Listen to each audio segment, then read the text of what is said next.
Well, good afternoon, everybody. Hope everybody's well today. Can I get centered up there a little bit? Um, just grab myself some coffee. It's one of those days where I love afternoon coffee. Look, morning coffee, afternoon coffee, it doesn't matter. For those who are new, by the way, my name is Paul Turner from the discipleproject.net, and we're going to be talking about some stuff today. We're talking about launching the difficult task of launching college and career ministry, which some of you are maybe doing this fall, and I have a couple of ideas about that. And in doing so, this is actually comes from a question from one of our subscribers. So I'll get to that just a second. So if you're here and you're jumping in, just go ahead and leave a little note there. Kind of give me a little hey, this is me, and I'm from wherever you're from, and maybe what church you're at. I'd love to know where you're from and what's going on with you. That way we can be, you're watching me, and you know who I am. Otherwise, well, maybe you know who I am, maybe you don't. Hopefully you know who I am, and that's why you're here, is because you want to talk about college and career ministry and launching and youth ministry and all that kind of good stuff. But I would love to know where you're at, and maybe what church you're at. So go ahead and leave that either during the live session here or during or afterwards. Just leave some stuff in the comment there. That'd be great. Okay. Let's see. A couple of things. I'm working on some news stuff that may be newsworthy. I am working on some curriculum, which should be done this week. I'm going to be, it's called Masterpiece, and it's about getting kids back to the realization that they are masterpieces. Man, they are so filled with so much junk and nonsense and everything else that they have lost who God made them to be, and that God created them to be masterpieces, right? And so that's going to be coming out next week, so be watching for that. Also, if you are looking for resources, where that's going to be up, by the way, it's at gumroad.com/youthmenresources. There'll be a link down in the doobly-doo below. And there are a couple of books there too, by the way. If you're looking and you're planning, you're getting right into school season, a book like this, Prepare for Impact. Me and my friend Ryan Latham wrote this, and it is all about the planning process, the 12 keys to unlock you and your youth ministry. And it is a fantastic book, if I do say so myself, because it's about the planning and the process, right? It's not just about end results, it's about how you get there. And one of the best compliments, so funny, I had given the book at one of our network meetings, which, by the way, you can always buy 10 of these and give them to your network, by the way. One of the best things that was said about me, or said to me, I should say, was that, man, I read your book, Paul, and it's really practical. Like, he was shocked. like I am the king of practical. Like I don't get too otherworldly in the sense of when I write, because I want the things that you're doing to be I want it to be clear. I don't want it to be super mystical. I want it to be super practical, that you can do this and get it done. And so this book here will help you do that if you're in the planning process for anything, which, by the way, we're talking about college and career ministry today. So this might not be a bad idea to start with when you're talking about planning and the process, if you're even thinking about that, because it's sometimes a super difficult task. The other book, by the way, which is out, and it's still brand new. It's only maybe a month or two old. It's called The Disciple Project. Stop the meeting, start the movement. Raise up a new generation of doers. It is my treatise. It is my magnum opus, if you will, on discipleship in youth ministry. I hope that you'll take a look at it. There will also be a link down below. You can get there. You can get a PDF copy, or you can get the physical copy, and I will mail it out to you. So I hope you'll take advantage of that. All right, now that everybody's kind of getting in here and we're getting adjusted and whatnot, like I said, I would love to hear from you. But we are talking about college ministry and launching college ministry today. So I want to talk, I want to give you Beth, by the way, if you're watching. This is a question from Beth, who is a recent subscriber here. I want to thank you for subscribing, Beth. And I want to tackle her question. I did a little homework. I did a little thinking on my own, because I have had these challenges before where you're trying to extract, maybe that's a better word.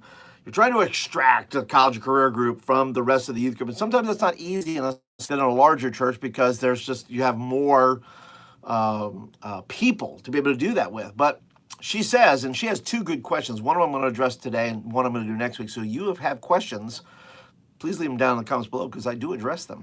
If you send me a question on how to deal with an issue, an issue that you're working on or dealing with, I'm more than happy to do a little show and do a little live stuff so we can get some more ideas in the pot here to be able to help other viewers, other youth pastors who are watching, say, okay, this is something I really. So she says, speaking of college, many of our college students are still participating in the youth group. We are a small group and have never really had a college presence, but most of our high school graduates are going to local colleges and still coming to church. I don't know how to smoothly transition out college students into a new ministry. I've had someone express that they would want to volunteer, but nothing really comes together yet. With me coming into the position quite suddenly, this is something I wasn't expecting. Well, most things in youth ministry come unexpectedly. Most challenges, most things come unexpectedly. And maybe anything good, right? Maybe comes unexpectedly. So I've kind of put it out there, and there are traditional views, right? There are the traditional views of college ministry where, and by the way, these are not bad. These are just because they're traditional, doesn't mean they're bad. It just means that this is the way we do tend to look at it. Because there's really only so many options you have, especially in a small church. When we're talking about extracting, I use that word extracting because in the youth groups I've served, well, I can't say all of them, maybe one or two, probably two at least, where the college and career did not, we were a small enough group that you had college kids in it that did not want to leave the group, and they wanted to hang around and hang in and tried to launch anything else. Maybe that was never a good thing. And part of the issue with that is here, and here's just some philosophical stuff, is when the question is, at least in my mind, here's how I always thought about it, was the fact that, well, if a college student stays too long, I think we're just delaying, if you will, delaying growing up. And I don't know if I feel that way anymore because I understand that, look, the human brain is not fully developed until you're like 26. And I know we're wanting to boot people out at 18 and you're going to go off and do. The problem is they don't fit anywhere else, right? You have to, not go to the adult class. That's, unless there's some circumstance with that. I have done some class and they're young, and being young, they want to be where the action is. And sometimes if you have a small group and you only have 3 or 4 college students, all that energy that they were a part of in the youth ministry is gone. They're now having like a sudden, psychic break where they're going, wait, where's their thing? Where's the game thing and that thing we did? And look, I understand. And I understand from the other side, adults and otherwise, you say, well, if you have college students in there, that there's the issues of once they turn 18, they should be not mature yet. But the problem with that is dealing with just church kids maybe, and they all know each other. That's one thing.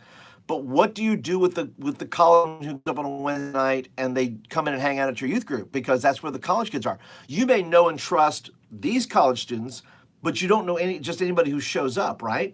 That's the difficult thing when you're dealing with that. And the traditional, back to what I was saying about the traditional things we do is, number one is we make them leaders, right? We say, okay, now that you're graduating, and I think it's fair to give options. It just depends how you feel about it. I need your comments, by the way. Right now would be a great time to comment on your feelings of college ministry. Do you boot them out, right? Do you say, okay, done, 18, you're gone, and we're going to create something for you. You either come to that or don't.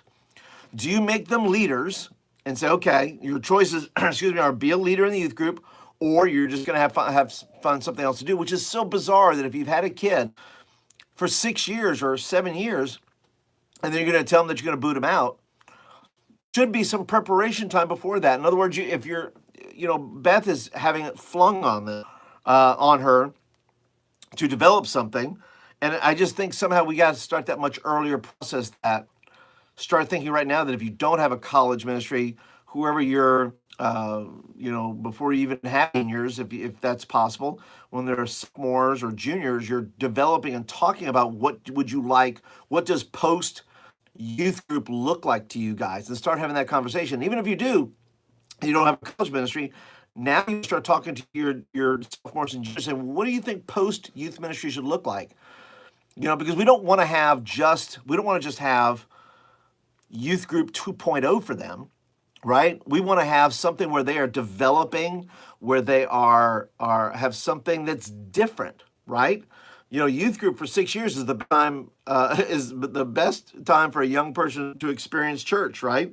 Because they grow up, they hit that middle stage, and they go to the adult church, right? It's one church, right? But in their mind, age wise, it's adult church, and they're not ready to adult yet. The uh, uh, church doesn't know what to do with them. They don't know how to react to them. Um, so we can make them leaders, right? Is one thing. But like I said, you keep them around long, and then you're going to boot them out, and they're like, "Well, that wasn't any fun." That's what do I do now? We start losing them because we don't have a plan on how to do that, and we do have to plan. Okay, let's move along. You can let them stay. We just say, okay. So here's another idea. What I have tried to do in the past with limited success, to be honest, because there's things I wanted them to know. I want having adult children of my own. Okay, I have a young man, my child number 3, John. I'm taking him to college this week. And there's things I want him to know. I want him to know how to handle money. I want him to know practical things. And when you're not ready to adult yet, and you don't want it to be, whatever, then there's certain things you don't want. You just want everything to be light and fluffy. And those of us that are older, we want you to grow up. We want you to go up there so that we don't have to be responsible for you all the time. That's just, me, because I have 3 children, and they're all grown now. Hallelujah.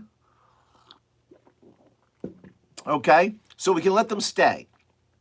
I broke them off, and like I said, with limited success, I keep them in for worship. Right, we come in, we have worship, and then we split off into our group. So that's a possibility for you, Beth. If you say, okay, is there somebody within the group that listen? We're going to have some limited time together, right? And we're going to have worship together, we're do something together, and then the college career go that way, and high school and middle school go that way, right? Or they go to a separate class or whatever goes on with that.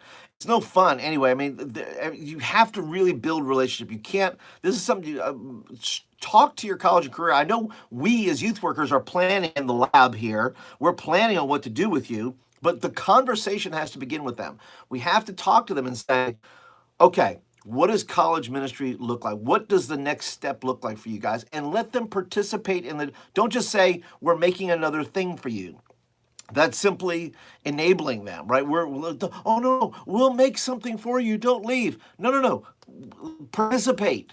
At some point, you have to be able to participate in your decision-making process and let them, have them over, if you're able to have a cup night at your house and just say, look, we're just going to go over some things. We're going to eat. We're going to talk together, and we're going to do great things.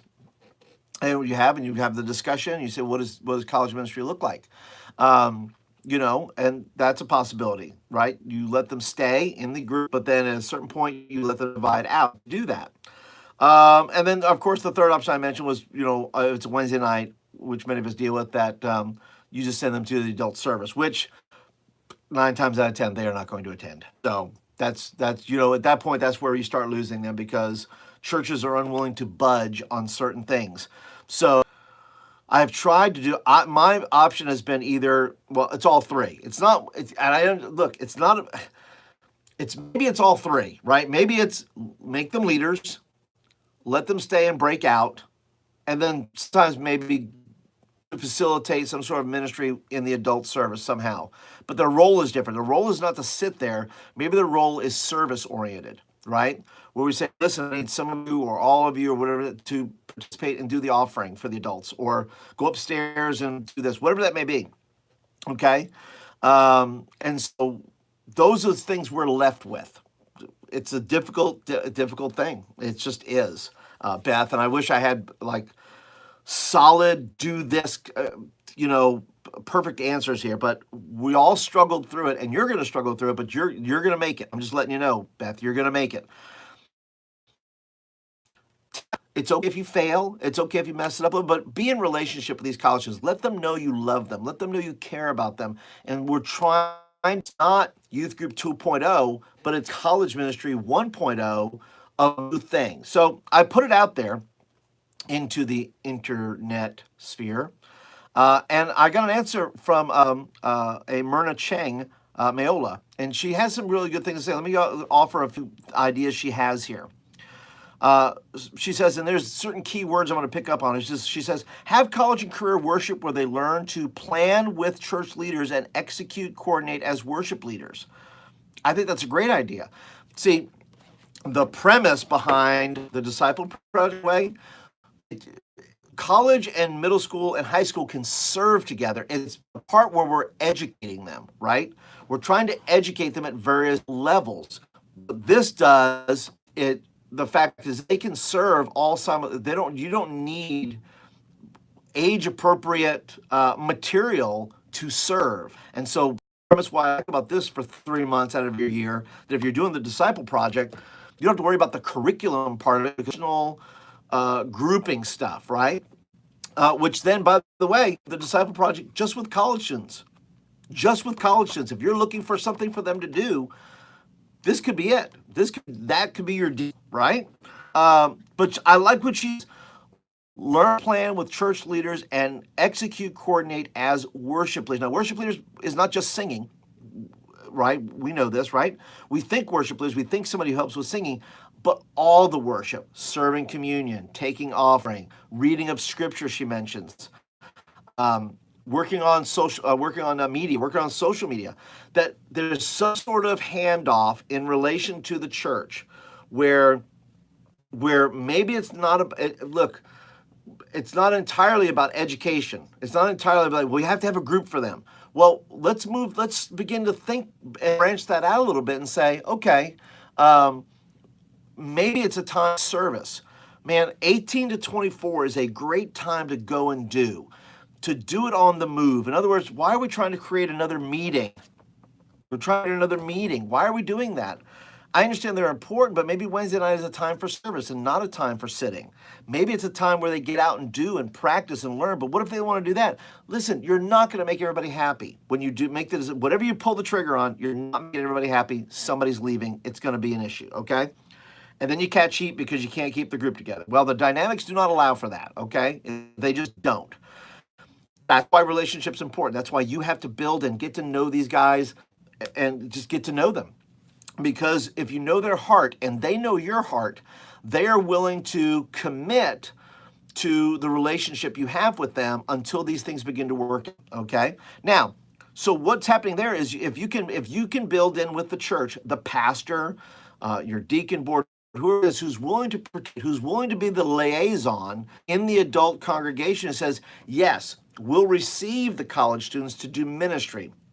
And whether that's scripture reading, that the adults may, if you pitch it right, may redo their whole service on a Wednesday night to include college students to do more participatory things, or to do more service projects, or to do something that that they are willing to do, at least for part of the time. Let's say you have an hour with them, or 90 minutes. Well, 30 minutes of that time can be service, and an hour and 30 minutes can be educational time, and the other 30 minutes is just hang and have coffee, hang and have coffee, and talk and fellowship. You can break it down, right? But I like her point on that about being worship leaders and being participants in that. I also like the fact she goes on and says, have youth-aged worship also, where they learn to plan and church-trained college worship leaders execute and coordinate things. Rotate, I love this, she says, rotate guest pastors in for sermons. In other words, if they already have gifts, I don't know, this is just me. This is the philosophy, though, behind this, that at some point, it's not about what you believe, it's what you practice. And we're not giving our kids enough practice time. We're saying, come to the meeting, be committed, learn stuff, and then go do it. I'm saying, come, do stuff, learn as you do it, and then go. I just think there's a process to this. I think we've messed it up.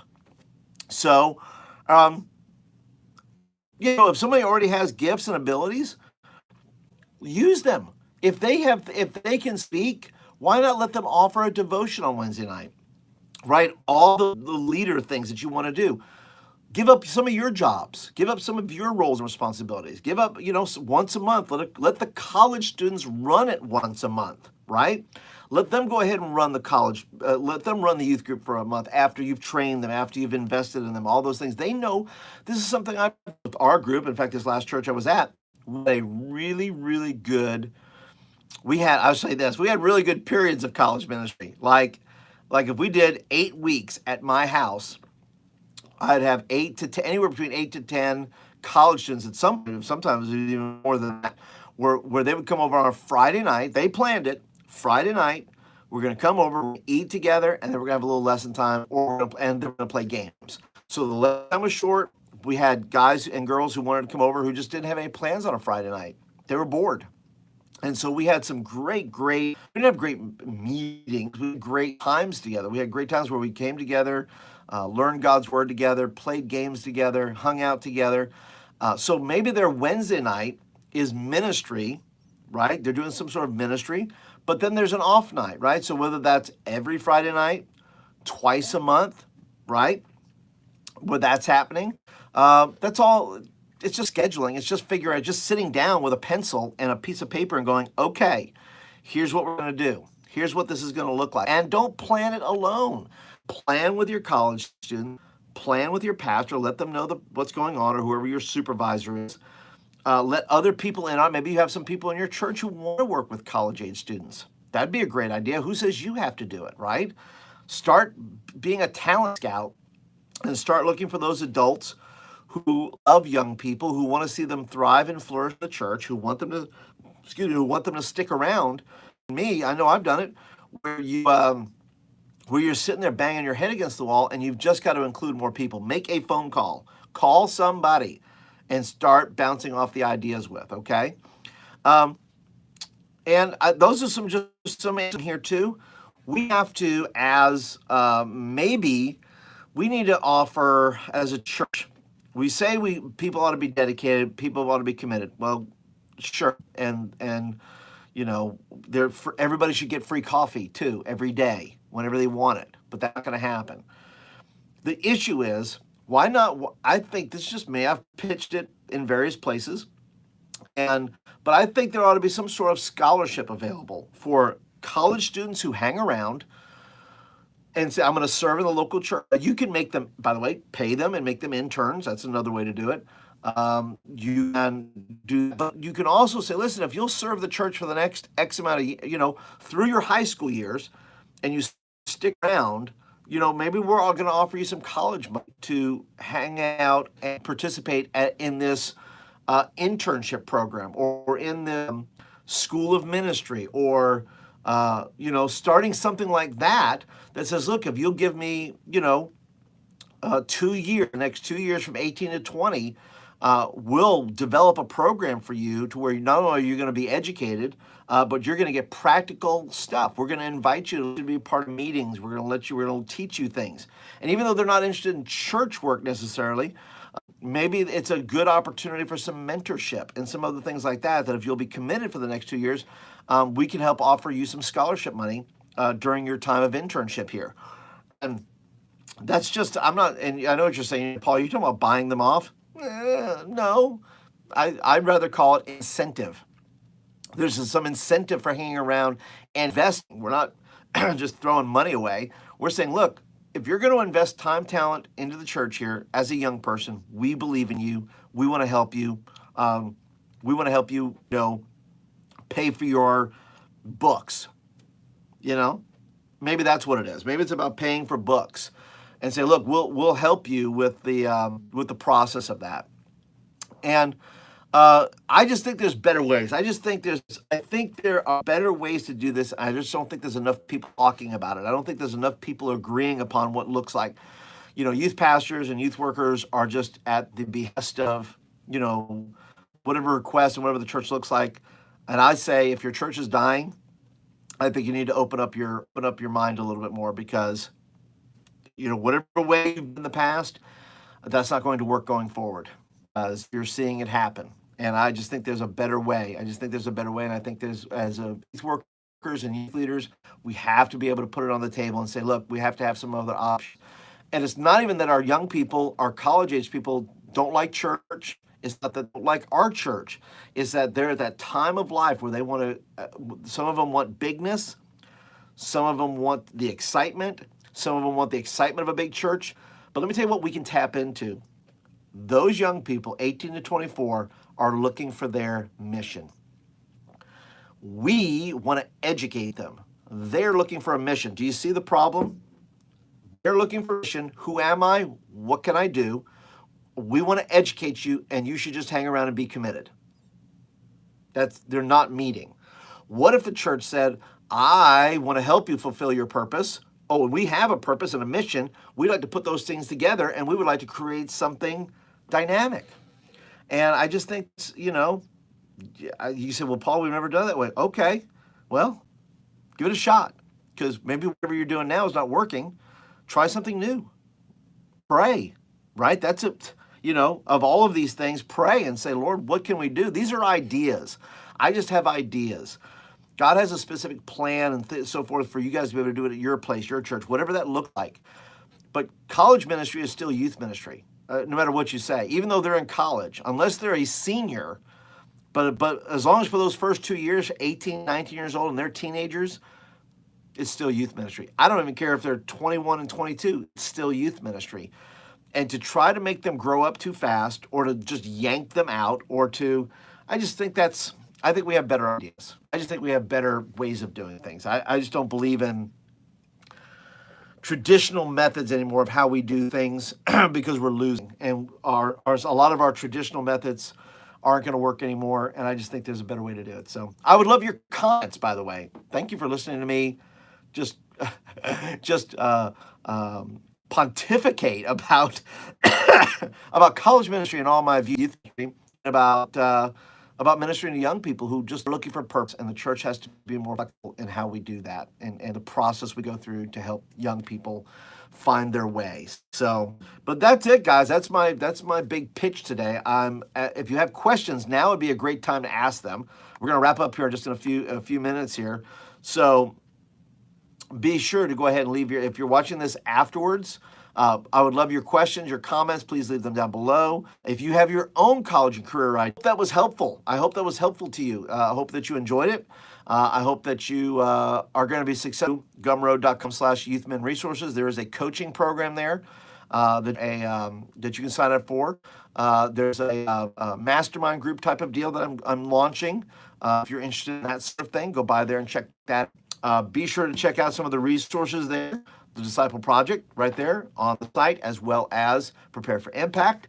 And that's it, guys. I think that's how we're going to do it. And I think we're done. So, guys, thank you so much for listening and hanging around.